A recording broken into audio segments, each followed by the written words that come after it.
Hey guys, Trans here, back with another Transformers theory, and in today's theory we're going to be taking a look at Astrotrain, the hidden Decepticon who appeared in Transformers Dark of the Moon. Now before I start, I'd like to say that this video is going to be more or less a speculation since there's not that much evidence pointing towards this theory. But I put together a timeline of events when Astrotrain joined the Decepticon ranks and how he was later executed during the events building up the Age of Extinction. So without further ado, let's jump right in. So to first understand how Astrotrain got into Transformers Dark of the Moon, we first have to clarify where Astrotrain was in the movie, and his first appearance was actually when Starscream bit the dust.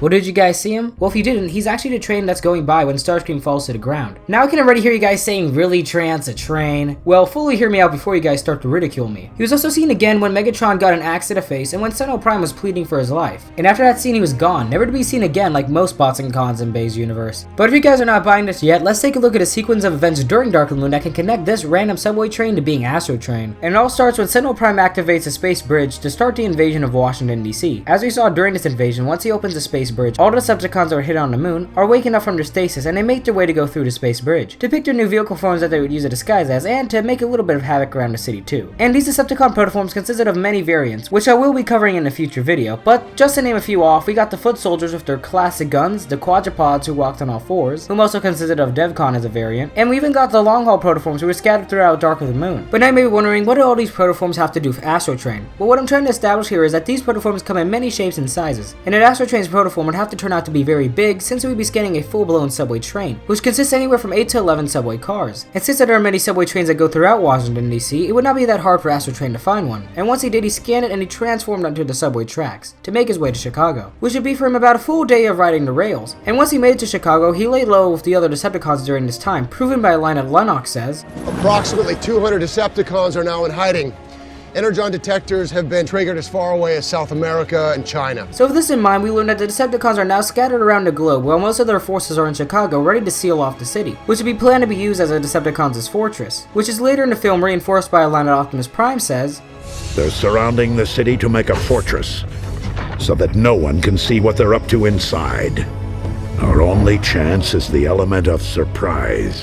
And it's too bad that we never got to see this fortress be completed, but it makes sense since the Decepticons' plans were foiled at the end of the film. But a dedicated video on that topic will be coming soon. But pivoting back to Astrotrain, once the city was sealed off, he joined the others in the mayhem to get rid of as many humans as possible for their foreseeable fortress. Hence why the Decepticons were going out of their way to kill innocent humans. But later the Autobots show up and take back Chicago, and here's where Astrotrain will come into play. As we saw during his minimal scenes in the film, his vehicle mode was very beaten up, as we first saw during Starscream's death and better shown to its full capacity when he was observing the death of Sentinel Prime. But now the question is, how did his damage level get to this? Well, as we saw in Dark of the Moon, the Autobots storm Chicago and take refuge in an abandoned church from Shockwave and his pet Driller. And as Optimus Prime sends off the Wreckers as a diversion for Shockwave, Optimus and the rest of his Autobot crew went to go take on Devcon and some of the other Decepticon forces that happened to be in the area. Seeing that they were going to be on the verge of defeat, Devcon launched out a distress message to any other Decepticons that were in the area for backup. And luckily for Devcon, Astrotrain was in the area, so he went to his aid and he stormed the Autobots from behind, which caused for Bumblebee, Sideswipe, Dino, and Q to start attacking him. Seeing that they were going to get flanked on both sides, Optimus ordered Ratchet to help Bumblebee's squad to help defeat Astrotrain, while he will go on to defeat Devcon and retrieve his trailer, so he'll be able to use his flight tech once more. This would later result Astrotrain being overpowered by Bumblebee's squad and forced to retreat from them. Seeing this, Q sprayed Astrotrain with his Cosmic Fire rifle that he pulled off of his back, which leaves an everlasting fire on its target, slowly killing them if it's not attended to. This would cause Astrotrain to hiss in pain, but nevertheless he had to keep on going till he made it to a subway rail, which he would use to escape. Later, Bumblebee and his squad make it to Astrotrain's last known location, the subway rail, where they'd be met with the disappointing fact that Astrotrain was long gone. So they decided to divide and conquer to eliminate any Decepticon forces that were in the area. But back on the Astrotrain, after lying low for a bit, he received a distress message from Starscream requesting for backup, but by the time Astrotrain came to Starscream's location, it was already too late, as he saw Starscream's corpse falling to the ground. Thinking that his death was caused by Bumblebee's doing, he did not attack, to prevent having the same fate as his comrade. But he did send out another distress message that the Autobot Bumblebee had slain Starscream, and that they need to act fast if they wanted to capture him. And this message would be received by Barricaded and his group of protoforms, who already captured the other Autobots Autobots that were lurking around, and now adding B to their list of Autobots, they took them back to Soundwave as prisoners, but we all know how that went down. But back to Astrotrain, once he noticed a rapid decrease in Decepticon signals going offline due to Optimus Prime's rage, he went to Megatron's location as fast as he could, where he would arrive just as Megatron was getting slain by Optimus, and during this Astrotrain would just have to drive by in shock as the mighty Decepticon leader was put down by Prime, along with feeling the deep remorse that he could not do anything to save him. And after seeing that almost all the Decepticons who were stationed in Chicago were now terminated, along with the Decepticon Union coming to a collapse, Astrotrain knew it was over for the Decepticons, so he went into hiding shortly after he attended to his wounds. And here's where we move into Transformers Age of Extinction for Astrotrain. For 2 years after the events of Chicago, Astrotrain went into hiding, from subway station to subway station across the East Coast, avoiding as many energon detectors as he could, until he finalized his hiding place in Cedar Hill Train Yard in North Haven, Connecticut, where he would use a scrap around him to make a makeshift base of operations, where he would stay for many months, expanding it as time went on, thinking he was safe. But this would all change for Astrotrain when some explorers found the abandoned train yard and started to explore it. But during their journey, they found some strange things around the area until coming across Astrotrain's base, where they found Astrotrain himself inside of. Astrotrain, startled by this human encounter, attacked them, killing one of the two explorers by stepping on him, while letting the other one run for his life. But now moving back on to the other explorer, once he got enough distance away from the train yard, he called the Cemetery Wind number. Within minutes, Savoy and his team made their way to Cedar Hill, since they were already in Connecticut due to an energon detector being triggered. And once they were on the train yard, they launched out their drones to scout the area. And once the drones caught eyes on Astrotrain's location, Cemetery Wind closed in and started to shoot at Astrotrain. Astrotrain, being confused with what was going on, he started to attack the Cemetery Wind vehicles, thinking they were part of Nest. But soon Cemetery Wind started to overpower Astrotrain, and so Astrotrain made an escape by transforming onto one of the abandoned rails to get to safety. But this proved to be very ineffective, since one of the Cemetery Wind helicopters shot the rails in front of Astrotrain, forcing him to transform into robot mode, where he would later be shot in the back by Lockdown, causing him to unfortunately fall into a gasoline car in the train yard, causing it to explode. This would severely damage Astrotrain to the point where he would not be able to get back up. This gave Lockdown the opportunity to confront Astrotrain, yet again grilling him if he knew anything about the whereabouts of the Autobot leader Optimus Prime. Astrotrain, confused at the question, explained that he was a Decepticon and how he despised Optimus for killing Megatron. Noting that Astrotrain would be worthless in the mission to track down Optimus Prime, Savoy ordered Lockdown to kill him, which Lockdown did by taking out his spark extractor and plunging it into Astrotrain's body. With all his might, Astrotrain tried to stop the attack, but due to his damages, he was too weak, and he did not stand a chance against Lockdown. His last words before he went offline was, "Why?" And just like that, Astrotrain was gone, sealing his fate for the rest of the Transformers Bayverse continuity, dying a painful and confused death that he would luckily be avenged from. Well, looks like that's over this episode of Fixing Transformers. If you enjoyed, it'd be highly appreciated if you would give this video a like and possibly subscribe so you can join the Theorist Nation. As always, it's been Trans Series, also known as Jason, reminding you guys to never stop theorizing.